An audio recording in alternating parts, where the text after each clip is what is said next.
followers of Neuro Takeaway. Welcome back to the channel.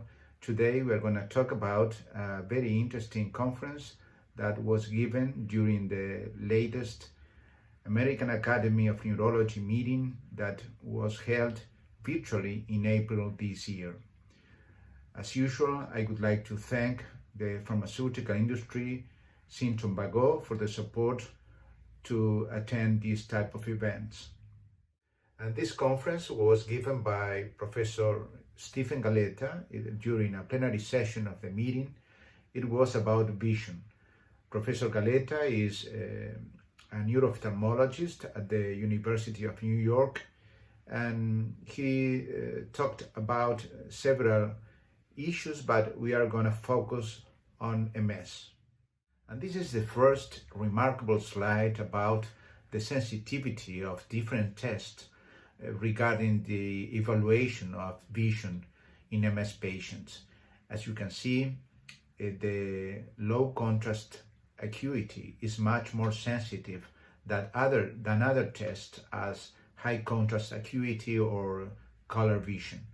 So this may explain why we can't find anything in many patients that complain of visual issues because we don't perform the appropriate test, and we can assume them as psychogenic or functional problems.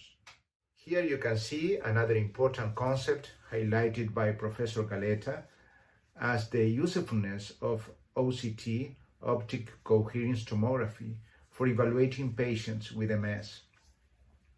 This technique emerged around 2005 and now has become a very useful tool in our daily practice. You can see on the right a paper by Fisher et al. That very nicely shows the importance of one measurement, the retinal nerve fiber thickness, detecting for the detection of alterations after optic neuritis. The red bars represent the eyes of patients with history of optic neuritis. The green bars are normal controls, but the important and interesting finding was the yellow bars, because these are the fellow eyes, the apparently normal eyes of patients with MS, and you can see that there is a significant reduction of the retinal nerve fiber thickness. So this means that we can detect subclinical alterations that are very helpful for diagnosis and for prognosis of these patients. And here we have a paper by Costello from 2006 who nicely showed the importance of OCT regarding optic neuritis in MS patients. He studied 54 patients and he showed three very important concepts. The first one is that this reduction of the nerve fiber layer thickness is very frequent. 74% of patients showed 20% of a reduction of this layer. The second point is that this reduction not just happened in the fiber nerve layer, but it also occurred in the ganglion cell layer. And the third point is that there is a point, thickness below which this reduction is associated with very marked alterations of vision, and this point, this, let's say, cliff point, is 75 microns regarding the retinal nerve fiber layer. And here we have another very interesting paper by Talman from 2010, who studied a group of patients with history of optic neuritis and MS that developed progressive reduction of the retinal nerve fiber layer thickness over time without having new episodes of optic neuritis. So this demonstrates very clearly a subclinical progression of the visual loss in this process. And here you have a paper by Walter from 2012, who compared the evolution of the retinal nerve fiber layer thickness reduction with the quality of life and the low contrast acuity of the patients. And you can see that these two curves are very strongly associated. So this highlights the limitation that we have with the EDSS scale regarding the evaluation of MS patients, because this scale does not take into consideration these parameters. And here Professor Galeta stressed the importance of OCT imaging regarding the differential diagnosis of optic neuritis. For example, patients with retinal nerve fiber thickness of 60 microns or less are much more associated with NMOSD than anti-MOG or MS, or patients with a thickness of this layer of in the range of 8 microns are much more likely to have MS. And finally, the possibility of a progressive reduction of this, the thickness of this layer in NMOSD, and this reduction may be subclinical. And these concepts are very important regarding the diagnosis and the treatment of these processes. Here, Professor Galeta talks about the importance of having a good treatment for this process, optic neuritis.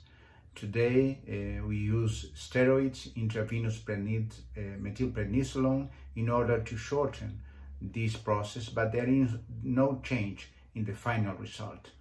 In general, we consider this optic neuritis as a benign process because up to 95% of patients reach a high contrast acuity of 20/40, and this is considered to be a good result. But as we said before, around 50% of cases have permanent impairment of the low contrast acuity, and this has to do with the quality of life. On the right, you have a paper of a trial that used a monoclonal antibody, opicinumab. It turned out to be negative, and this result may have been due to the lateness of the use of this drug, because it was used around 21 days after the initiation of the process. And at this point, around 70% of ganglion cells are already lost. But in spite of all this evidence, the optic nerves have not been included as a fifth region for the diagnosis of multiple sclerosis, according to the 2017 McDonald criteria.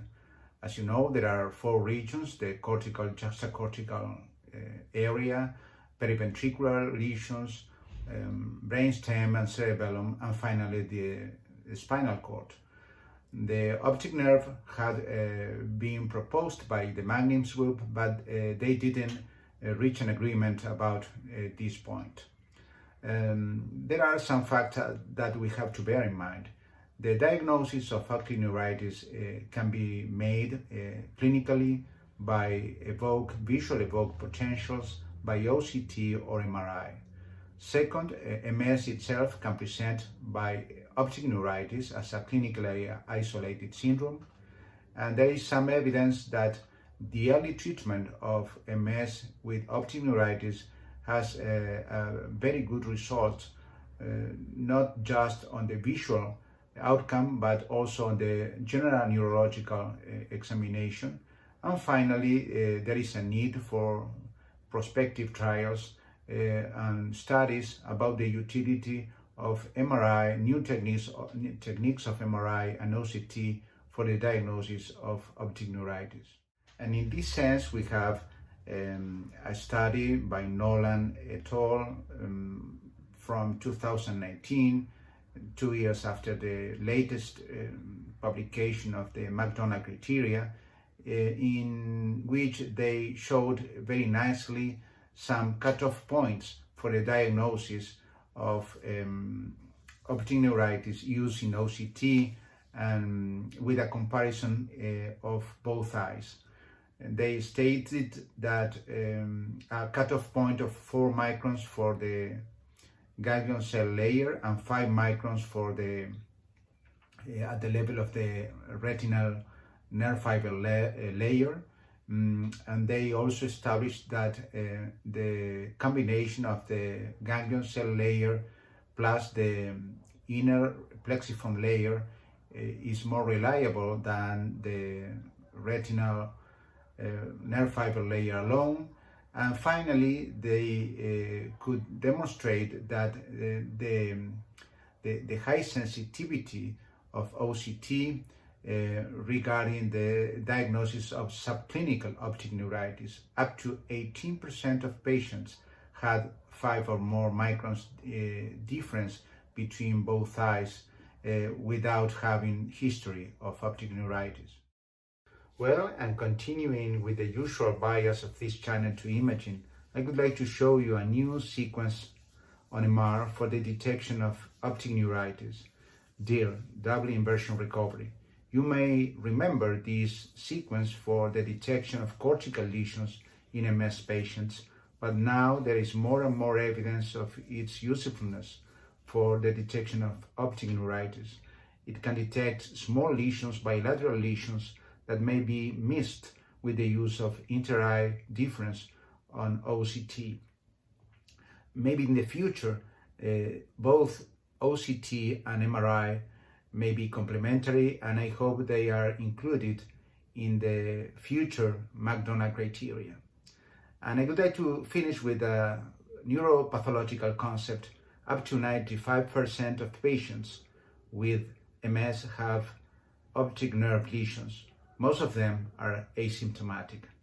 And with this, I would like to thank you for watching the video, and I see you in 2 weeks. Bye-bye.